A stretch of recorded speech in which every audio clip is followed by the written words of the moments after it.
Bonsoir Florent Philippot, vice-président du Front National. Merci d'être avec nous ce soir. Vous l'avez trouvé comment, François Hollande? J'ai trouvé que c'était long et que c'était le vide. C'était le néant. Je n'ai même pas compris pourquoi il avait fait cette émission, si ce n'est pour ne rien dire aux Français. Il n'a fait aucune annonce concrète. Rien. Alors que les Français attendent quand même des réponses. On peut en donner une ou deux quand même. Oui, je ne baisserai pas les impôts, mais bon, vous venez de rappeler vous-même que cette promesse, ça fait 100 fois qu'on l'entend et que 100 fois les Français ont vu malheureusement les impôts augmenter. Dire aux personnes en fin de droit qui ont plus de 60 ans qu'elles vont avoir une prime complémentaire pour les aider à aller au bout de leurs annuités. Oui, non, mais c'est concret. Je ne sais pas si c'est concret, et puis c'est peut-être pas à la hauteur de la crise. Je veux dire, on a eu le sentiment quand même ce soir que où est passée la crise économique, la crise industrielle, la crise européenne, où sont les questions de souveraineté nationale, où est la question de Calais et de l'immigration clandestine qui explose. Où sont tous ces vrais problèmes qui sont du niveau du chef de l'État? Le chef de l'État n'est pas un conseiller Pôle emploi, le chef de l'État n'est pas un président de conseil général, au mieux, et je suis même peut-être déjà gentil, il est le président de la République française, 5e puissance du monde, qui normalement a des leviers. Alors c'est peut-être là la clé, c'est qu'en réalité, on a eu le sentiment d'un affaissement terrible de l'autorité du chef de l'État et de l'autorité de l'État ce soir, parce que le pouvoir n'a plus le pouvoir. Parce que le pouvoir, malheureusement, il a été transféré ailleurs, et notamment très largement à Bruxelles et à l'Union européenne, et ça se finit par se voir. Eh bien, ça se voit de manière triste pour la France, notamment ce soir. On va demander à quelqu'un qui l'a vu de très près ce soir, à François Hollande, comment il l'a trouvé. Bonsoir Hassen Amou, merci d'être avec nous en direct sur BFM TV. Vous avez interrogé le chef de l'État il y a quelques instants en direct. On va préciser quand même, pour être complètement clair, que vous étiez candidat PRG dans la ville de Marseille, si je ne dis pas de bêtises.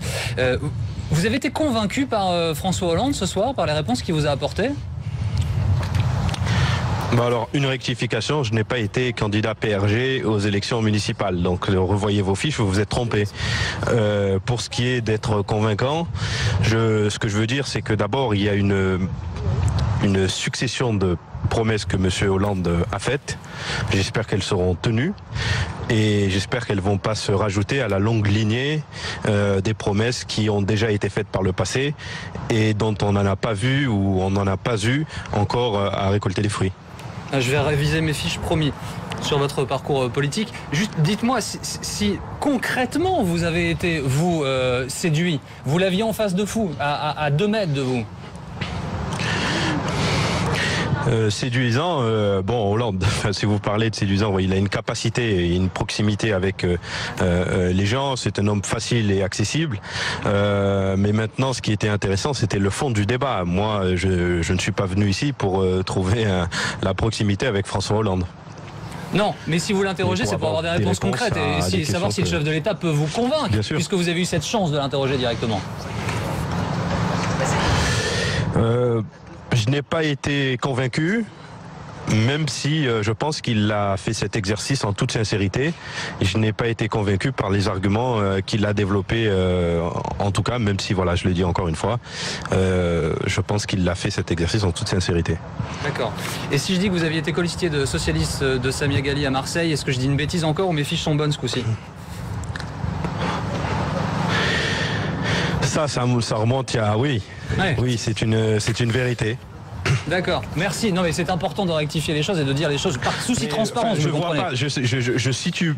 Non, mais le problème qui se pose quand vous posez ces questions, c'est, je sais pas si vous essayez de me piéger ou si vous essayez de faire une relation qui serait, excusez-moi monsieur, mais malhonnête par rapport au fait que vous me demandez de répondre à des questions. Soit vous faites une approche pour savoir ce que je fais dans la vie, pourquoi j'ai été amené à parler au président de la République, quel était mon profil quand je suis arrivé sur ce plateau. J'ai raconté aucune histoire, j'ai fait mon exercice en vérité. Je n'ai de relations de près ou de loin avec aucun parti, je n'ai aucune carte politique, que ce soit au Parti Socialiste ou ailleurs. Je suis très engagé dans la vie associative de ma ville. Pour le reste, je vous demanderai, avec tout le respect qui est le mien, de ne pas faire d'amalgame. Je ne fais pas d'amalgame et c'est justement par respect pour vous et par transparence pour les gens qui ont regardé cette émission et qui nous regardent, de savoir qu'à un moment donné de votre vie, vous avez eu un engagement politique, ce qui ne préjuge de rien sur la véracité de ce que vous avez rencontré et de votre sincérité ce soir, je n'en doute pas un instant. Merci beaucoup Hassen Amou d'avoir été avec nous ce soir en direct sur BFM TV. Clément Brisson a réalisé ce duplex avec Jérémy Brossard. Il peut tenter de convaincre les Français en même temps, François Hollande, Florent Philippot. C'est son rôle, non, de chef de l'État, de dire il y a un cap, je l'ai tracé, on va le suivre, on va y arriver. Ah, il peut essayer, mais je pense qu'il n'y arrive pas. Parce qu'il faudrait qu'il ait quelque chose à annoncer. À la limite qu'il n'annonce pas de changement de cap, bon. on ne se fait plus d'illusions. On se doute bien qu'il ne va pas annoncer de changement sur la politique européenne, économique ou migratoire. Bon, mais au moins, alors à ce moment-là, qu'il redonne la parole aux Français, des outils pour que les Français s'expriment. C'est quoi, concrètement? Des réformes institutionnelles, ou soit la dissolution de l'Assemblée nationale, il aurait pu annoncer cela, au moins voilà, que les Français s'expriment. Ou alors un référendum, par exemple sur l'Europe, sur notre appartenance à l'Union européenne. Ou alors au moins l'engagement numéro 48. Non, mais je au suis pas sûr moins, que c'est son objectif. Vous en êtes conscient, monsieur je viens de dire que j'en suis conscient. Malheureusement, je pense qu'il n'appliquera pas notre programme. Il faudra attendre que Marine Le Pen soit à l'Élysée pour cela. Mais au moins, à ce moment-là, qu'il applique son propre programme. L'engagement numéro 48, c'est-à-dire la proportionnelle aux élections législatives. Il n'a pas écarté ce soir en disant qu'il le ferait plus tard et que c'était pas le moment. Ça fait 10 ans qu'on ne l'écarte jamais. Nicolas Sarkozy était déjà dans la même fable. Il ne l'écartait pas non plus. Puis finalement, ça ne se fait jamais. Vous êtes déçu là-dessus. Vous l'attendiez ce soir. Nous, vous savez qu'on est favorable à cela pour que tout le monde puisse être représenté. Voilà, à l'Assemblée nationale. Et lui-même, on avait pris l'engagement sur une dose. Au moins qu'il respecte son engagement sur la dose. Ça vous satisferait? Ça serait suffisant pour vous, une dose de proportionnelle qu'on évalue de 10 à 15%? 10 à 15%, clairement non. Parce que là, ce serait des miettes jetées aux Français, alors qu'aujourd'hui, la moitié des Français ne sont pas représentés au Parlement, au bas mot. Non, nous demandons la proportionnelle intégrale avec sûrement une prime majoritaire pour qu'il y ait une majorité qui se dégage assez facilement. Ça, ce serait la réforme démocratique par excellence. Mais s'il veut faire une dose, qu'il fasse une dose au moins conséquente, c'est-à-dire au moins la moitié de proportionnelle. On va écouter François Hollande, il a parlé de Marine Le Pen ce soir. Oui, comme toujours. Florent Philippot, on l'a interrogé aussi sur ce sujet. Comme toujours, vous me direz. C'est vrai. Voilà ce qu'a dit le chef de l'État. Oui, la France va déposer sa candidature pour l'exposition universelle. L'exposition universelle, c'est 50 millions de visiteurs possibles. En quelle année? 2025. 2025. Et pour les Jeux Olympiques, 2024, je suis favorable à ce que la ville de Paris, si elle en décide, présente sa candidature pour les Jeux Olympiques. Il ne vous aura pas échappé qu'on ne parlait pas de Marine Le Pen à l'instant. Qui aura la médaille d'or en 2017. Mais on va y revenir dans un instant. Écoutons le chef de l'État au sujet de la présidente du Front National.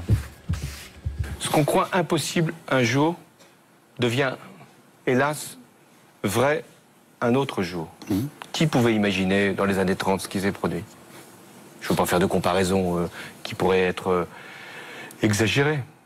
Qui peut à un moment penser qu'un pays peut basculer dans le populisme? Moi, je considère que nous avons une responsabilité. J'ai une responsabilité.